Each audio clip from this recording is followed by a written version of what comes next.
오늘은 2023년도 송년주일을 맞이해서 하나님도 잊어버리셨다 라는 제목으로 본문 예레미야서 31장 34절과 마태복음 5장 9절에 나타난 우리 하나님의 말씀을 전하겠습니다. 창세기 1장을 보시면요, 하나님께서 세상을 창조하실 때의 일들이 기록되어져 있습니다. 첫째 날에 하나님이 빛이 생겨라 하시니 빛이 생겼고요, 그 빛이 하나님이 보시기에 좋았습니다. 그 후에 하나님이 빛과 어두움을 나누사 하나님이 빛을 낮이라 부르시고 어두움을 밤이라고 불렀습니다. 자, 그런데요, 그 다음 말씀 창세기 1장 5절을 보시면 저녁이 되고 아침이 되니 하루가 지났다 라고 말씀하고 있습니다. 저녁이 되고 아침이 되니 하루가 지났다. 여러분, 우리는 일반적으로 생각하기를 하루는 아침에 시작을 해서 저녁에 끝나는 것으로 알고 있습니다. 그래서 밤이 깊어지면 오늘 하루가 끝이 났다라고 말을 하는 것이죠. 자, 그런데 성경은 그렇게 말하고 있지 않습니다. 하나님의 하루의 시작은 아침이지만 그 하루의 끝도 밤이 아니라 아침이라는 거예요. 그러니까 하나님의 하루는 칠흑 같은 어두운 밤으로 끝나는 것이 아니라 반드시 아침이 오고서야 하루가 맞춰진다는 것이죠. 그럼 여러분, 오늘 성경의 이 말씀이 오늘 우리에게 주는 하나님의 메시지는 무엇일까요? 하나님께서는 이 말씀을 통해서 오늘 우리에게 무엇을 말씀하려고 하시는 걸까요?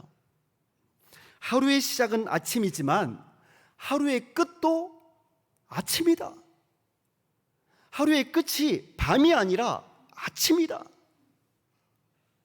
하나님은 우리에게 무엇을 말씀하시려고 하는 걸까요? 여러분, 이 의미는요, 하나님의 역사는 절망으로 끝이 나지 않는다는 겁니다. 하나님의 역사는 밤으로 끝나지 않는다는 거예요. 하나님의 역사는 칠흑 같은 밤으로 끝나는 것이 아니라 항상 새로운 아침, 밝은 아침으로 끝이 난다는 겁니다. 다시 새로운 하루가 시작된다는 거죠. 다시 말씀드리면 하나님께서는 반드시 새로운 아침이 시작되고서야 하루가 지날 수 있도록 그렇게 이 온 세상을 창조하셨다는 겁니다. 마치 세상에 종말이 오게 된다 할지라도 그 종말로 세상이 끝나는 것이 아니라 다시 하나님께서 새 하늘과 새 땅을 창조하시는 것처럼 말이죠. 사람이 죽음으로 끝나는 것이 아니라 다시 부활하게 된다는 것을 우리에게 말씀해 주고 있는 겁니다. 오늘 우리는 2023년도를 역사 속으로 이제 떠나보내려고 합니다. 그러나 우리는 이제 2023년을 떠나보내지만 다시 2024년이라고 하는 새로운 아침이 우리를 기다리고 있다는 사실을 기억해야만 합니다. 이제 우리에게는요, 다시 새 아침이 시작되는 겁니다. 밤으로 끝나는 것이 아니고 새로운 아침이 다시 시작되는 겁니다. 이제 곧 새로운 아침, 찬란한 새로운 시작이 우리에게 펼쳐지게 될 줄로 믿습니다. 그렇다면 여러분, 이제 이렇게 새로운 날, 새로운 아침을 맞이하는 우리들이 새로운 아침을 기다리면서 해야 하는 일은 무엇일까요? 하나님께서는 이사야서 43장 18절에서 이렇게 말씀하셨습니다. 너희는 지나간 일을 기억하려고 하지 말며 옛 일을 생각하지 말아라. 그러니까 새 아침을 기다리는 사람들은 이렇게 해야 한다는 거예요. 너희는 지나간 일을 기억하려고 하지 말며 옛 일을 생각하지 말아라. 특별히 지나간 밤의 시간들을 기억하지 말라는 겁니다. 우리를 괴롭혔던 수많은 밤의 시간들, 우리를 슬프게 했던, 아프게 했던 고통의 시간들, 또한 우리가 하나님 앞에서 범죄했던 죄악의 시간들을 이제는 잊어버려야 한다는 겁니다. 떠나보내라는 겁니다. 붙잡고 있지 말고 떠나보내라는 거예요. 새로운 아침을 맞이하는 사람들에게 밤의 일은 더 이상 아무런 유익도 없는, 단지 떠나보내야만 하는 부끄러운 기억에 지나지 않기 때문입니다. 그 기억을 가지고 있을 필요도 없다는 거예요. 빛이 떠오르면요, 여러분, 어두움은 사라져 버릴 수밖에 없는 겁니다. 언제 그랬냐는 듯이 사라질 수밖에 없어요. 어두움이 빛을 이길 수 없습니다. 밤이 아침을 이길 수 없습니다. 이 세상에 새로운 아침으로 오신 예수님, 이 세상에 새로운 빛으로 오신 예수님을 나의 주님으로 영접한 우리 모두에게는 이제 더 이상 어두움의 일, 밤의 일들이 지속될 수는 없는 것입니다. 자, 그런데 여러분, 문제가 있습니다. 문제는요, 우리를 멸망으로 이끌려고 하는 사탄은, 우리를 불행하게 만들려고 하는 사탄은 자꾸만 밤의 일들을, 그 죄악의 일들을, 그 고통스러운 순간들을 기억하게 하려고 한다는 겁니다. 그래서 다시 새롭게 새로운 아침을 맞이하려고 하는 우리들에게 우리의 지나온 과거의 이 밤의 모습들을 자꾸 기억나게 해서 새로운 아침을 맞이하지 못하게 하려고 하는 것이죠. 그래서 우리를 불행하게 하고 우리를 멸망으로 인도하려고 하는 것이 바로 사탄의 계략인 것입니다. 그러므로 우리는 이제 분명히 알아야 합니다. 우리로 하여금 새 아침을 시작하지 못하게 하려는 나쁜 생각들은 모두 다 사탄이 주는 생각이라는 사실을 말입니다. 사탄이 주는 생각이었던 거예요. 오늘 본문 예레미야서 31장 34절 후반부를 보시면 하나님께서는 이렇게 말씀하셨습니다. 내가 그들의 허물을 용서하고 그들의 죄를 다시는 기억하지 않겠다. 나 주의 말이다. 할렐루야. 이 누구의 말이랍니까? 주님의 말이라는 겁니다. 하나님의 말씀이라는 거예요. 내가 그들의 허물을 용서하고 그들의 죄를 다시는 기억하지 않겠다. 사람의 말이 아니라 나 주의 말이다라는 겁니다. 그러니까 우리 하나님께서는요, 우리들의 밤의 허물을 용서해 주신다는 거예요. 아니, 단지 용서해 주는 정도가 아니라 우리들의 밤의 죄들을 다시는 기억도 하지 않으신다는 겁니다. 사랑하는 성도 여러분, 전능하신 창조주 하나님께서, 우리의 모든 것들을 다 알고 계시는 하나님께서 우리의 허물을 용서해 주시고 우리의 죄를 기억조차 하지 않으시겠다는데 왜 우리가 우리 스스로를 정죄합니까? 왜 우리가 우리 스스로를 자꾸 괴롭힙니까? 왜 우리가 밤의 일들, 죄악의 일들을 자꾸 기억하면서 스스로를 괴롭히려고 하십니까? 하나님이 용서하셨다는데, 하나님이 기억조차 하지 않으신다는데. 또한 우리 하나님께서는요, 이렇게 우리의 죄를 다 용서해 주시고 기억조차 하지 않으시면서 우리에게 부탁을 하십니다. 내가 너희의 죄를 용서해 주고 기억조차 하지 않았으니 너희도 너희의 형제와 자매의 죄를 용서해 주고 그들의 잘못을 기억조차 하지 말아다오. 내가 그렇게 했으니 너희도 그렇게 해달라는 겁니다. 만약 오늘 우리 가운데 형제의 잘못은 용서가 되는데요, 여전히 그 안 좋았던 그 나쁜 기억들이 내게 남아있다면, 여러분, 그것은요, 내가 온전히 용서하지 못했기 때문에 그런 겁니다. 용서한 것 같은데 완전히 용서하지를 못했던 거예요. 그래서 그 기억들이 자꾸 내 마음속에 남아있는 겁니다. 성경이 말하는 진짜 용서는요, 기억조차 하지 않는 것이랍니다. 그러니까 잊어버려 주는 게 용서라는 거예요. 할렐루야. 여러분, 잊어버리는 게 용서예요. 꼭 손에 잡고 그래 용서해 줄게, 그리고 마음속으로 딴 생각하는 것, 이게 용서가 아니고요, 잊어버려 주는 거예요. 네가 무슨 잘못을 했는데 기억이 안 나네? 라고 말이죠. 잊어주는 것.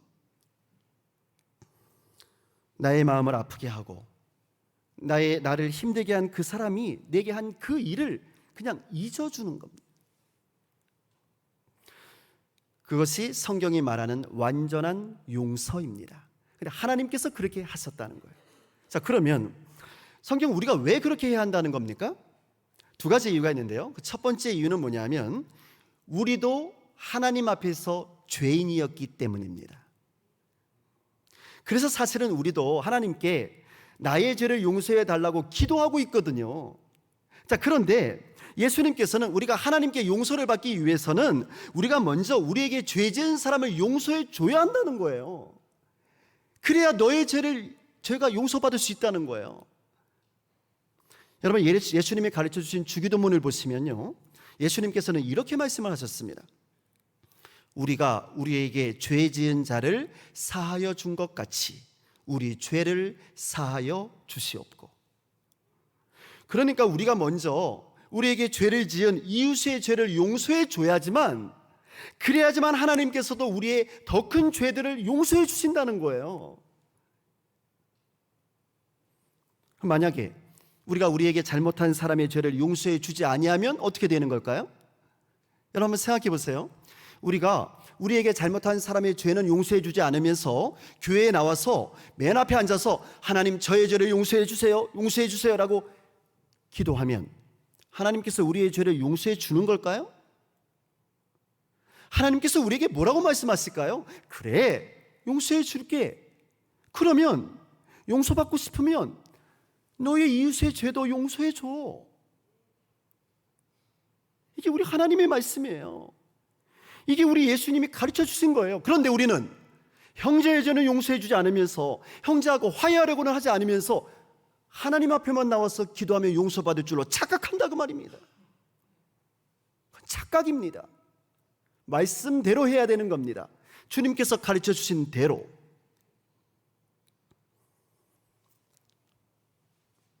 우리가 우리에게 죄 지은 자를 사하여 준 것 같이 우리 죄를 사하여 주시옵고. 기도하는 대로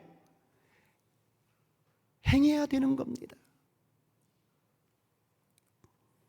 아니, 사실은 그 정도가 아니고요, 그들의 죄를 기억조차 하지 말아야 하는 거죠. 왜냐하면 하나님께서도 우리에게 그렇게 대해 주셨으니까. 내가 너희의 죄를 다시는 기억조차 하지 않겠다고 말이죠. 할렐루야. 여러분, 두 번째로 우리가 용서하고 잊어줘야만 하는 이유는요, 우리가 그렇게 용서해주고 잊어주는 것이 우리 모두가 함께 살 수 있는 길이기 때문에 그렇습니다. 용서하고 잊어줘야지만 우리가 함께 서로 잘 살 수 있다는 거예요. 우리는 생각하기를 한 대를 맞으면 꼭 한 대를 때려줘야 한다라고 생각을 하죠. 아니, 어쩌면 한 대로는 모자라서 두 대를 때려줘야지만 속이 풀린다고 생각할지도 모릅니다.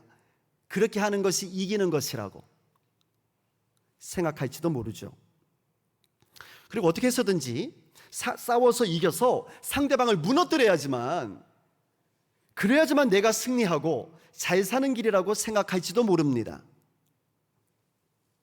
힘이 지배하는 세상 말이죠. 힘이 센 사람이 이긴다고 생각할지도 모르죠. 그러나 그렇게 되면요, 그 다툼과 복수가 끝이 나지 않게 됩니다. 그래서 결국에는 모두가 상처를 입게 되고 모두가 다 망할 수밖에 없게 되는 거예요. 힘이 센 사람도 결국은 망할 수밖에 없게 되는 거예요. 여러분, 안 그런 것 같아요? 어떻게 생각하세요? 그러면 제 이야기를 한번 들어보십시오. 어느 조용한 산속 깊은 곳에 조그마한 연못이 있었답니다. 자, 그 연못에는 물고기 2마리가 살고 있었습니다.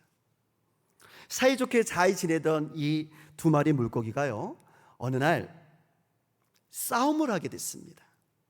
근데 정말 별것 아닌 일, 사소한 일에서부터 시작된 이 싸움이 시간이 지나면서 서로의 자존심을 건드리게 되었고, 그래서 아주 큰 싸움으로 번지게 됐습니다.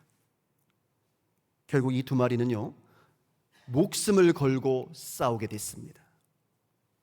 그런데 그 중에서 약간 힘이 더 센 물고기가 힘이 약한 물고기의 몸에 상처를 입혔습니다. 힘이 세니까. 결국 상처를 입은 이 약한 물고기는 상처가 악화돼서 죽게 되었습니다. 그리고 연못 위에 둥둥 뜨게 되었죠. 그래서 이제 힘이 센 물고기는요, 자신이 이긴 줄로 알았습니다. 이제는 누구의 간섭도 받지 않고 내 마음대로 이 연못을 자신이 전부 다 차지할 수 있을 것이라고 생각했습니다. 그런데 문제가 생겼습니다. 그 죽은 물고기가 썩기 시작한 겁니다. 물고기가 썩으니까 물도 따라서 썩기 시작했습니다. 결국 썩은 물 속에서 살 수밖에 없게 된 이 힘이 센 물고기는 얼마 지나지 못해서 죽고 말았습니다. 그래서요, 그 연못은 이제 아무도 살지 않는 죽음의 연못이 되고 말았답니다. 성도 여러분, 우리가 형제와 자매의 잘못을 용서해주고 잊어줘야 하는 이유가 바로 여기에 있습니다. 이렇게 용서하고 서로 화해하고 평화롭게 지내는 것이야말로 우리 모두가 함께 살 수 있는 길이기 때문에 그렇습니다. 그런데 이렇게 용서하고 화해하기 위해서는 누군가가 먼저 손을 내밀어 주어야만 합니다. 먼저 고개를 숙이고요, 미안하다고 화해의 손을 내밀고 용서의 손으로 잡아줘야 하는 거예요. 그래야 평화가 시작되는 거거든요. 그런데 예수께서는 바로 우리 그리스도인들에게 너희가 그렇게 하라는 겁니다. 너희 예수 믿는 사람들이 그렇게 하라는 겁니다. 너희가 먼저 평화의 사도가 되어서, 용서의 사도가 되어서 먼저 손을 내밀어 주고 평화를 이루는 사람이 되어주라는 거예요. 이렇게 평화를 이루는 사람을 하나님께서는 하나님의 자녀라고 불러주신다는 것이죠. 이 말씀이 오늘 2번째 본문 마태복음 5장 9절의 말씀입니다. 우리 함께 같이 읽겠습니다. 평화를 이루는 사람은 복이 있다. 아멘. 평화를 이루는 사람은 복이 있다. 하나님이 그들을 자기의 자녀, 곧 하나님의 자녀라고 부르실 것이다. 아멘. 성도 여러분, 다른 사람을 힘으로 제압해서 이기는 것은 진정으로 이기는 것이 아닙니다. 먼저 손을 내밀어서 화해를 이루고 평화를 이루어서 모두가 더불어서 함께 잘 사는 것이야말로 진정으로 이기는 길입니다. 그런데 이렇게 우리가 함께 평화롭게 그리고 행복하게 잘 살기 위해서는요, 좀 잊어줘야 한다는 거예요. 서로가 서로를 아프게 했던 지난날의 밤의 시간들을 서로 잊어줘야 하는 겁니다. 할렐루야. 여러분, 이렇게 잊어주는 것을 다른 말로 뭐라고 하는 줄 아세요? 뒤끝이 없다, 이렇게 말하는 거예요. 그러니까 우리 예수 믿는 사람들은요, 좀 뒤끝이 없어야 돼요. 겉으로만 화해하는 척이 아니라 이 마음속 깊은 곳까지 남아있는 그 나쁜 생각들을 잊어줘야 한다, 그 말이에요. 그래야 뒤끝이 없는 거예요. 우리가 서로를 아프게 했던 지난날의 밤의 시간들을 서로 잊어주는 겁니다. 지난 2023년도에 있었던 나쁜 기억들 다 잊어버리세요. 네. 아멘? 네. 그것을 잊지 않잖아요. 그러면 상황과 조건이 바뀌게 되잖아요. 그러면 우리에게 또다시 복수하고 싶은 마음이 생기게 되거든요. 내게 힘이 생기면. 하나님이 기뻐하시는 일이 아니에요. 우리 하나님은 우리의 모든 밤의 일들, 죄악의 일들을 모두 잊어버려 주셨답니다. 할렐루야. 그럼 우리 하나님은 어떤 하나님이신가요? 뒤끝이 없는 하나님. 한번 따라서 해볼까요? 뒤끝이 없는 하나님. 처음 들어보셨을 거예요. 우리 하나님은 뒤끝이 없으신 하나님이세요. 잊어버리셨으면 그냥 완전히 잊어주신다 그 말이에요. 기억조차 하지 않으신답니다. 나 주의 말이다. 우리 하나님의 말씀입니다. 하나님께서는 우리가 하나님의 마음을 아프게 해드렸던 지난날의 모든 밤의 일들을 다 용서해 주시고 다시는 기억조차 하지 않으시며 우리에게 새로운 아침, 새 날을 약속해 주셨습니다. 그러므로 이제 우리도 예수님의 사람들인 저와 여러분도 2023년을 마무리하면서 이제 새로운 2024년을 시작하면서 지난날에 우리 서로의 잘못을 완전히 용서해주고 또 기억조차 하지 않았으면 좋겠습니다. 이제 2023년의 밤은 지나갔습니다. 그리고 이제 내일이면 2024년 새해의 아침이 밝아올 것입니다. 성경은 고린도후서 5장 17절에서 이렇게 말합니다. 누구든지 그리스도 안에 있으면 그는 새로운 피조물입니다. 옛것은 지나갔습니다. 보십시오. 새 것이 되었습니다. 아멘. 기도하겠습니다.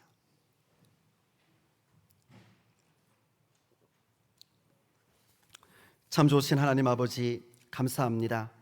주신 말씀을 통하여 우리를 향하신 하나님의 뜻을 알게 하여 주시니 감사합니다. 하나님도 잊어버리셨으니 우리도 잊어버리게 하시고 평화의 일꾼이 되어서 새로운 아침을 맞이하게 하여 주옵소서.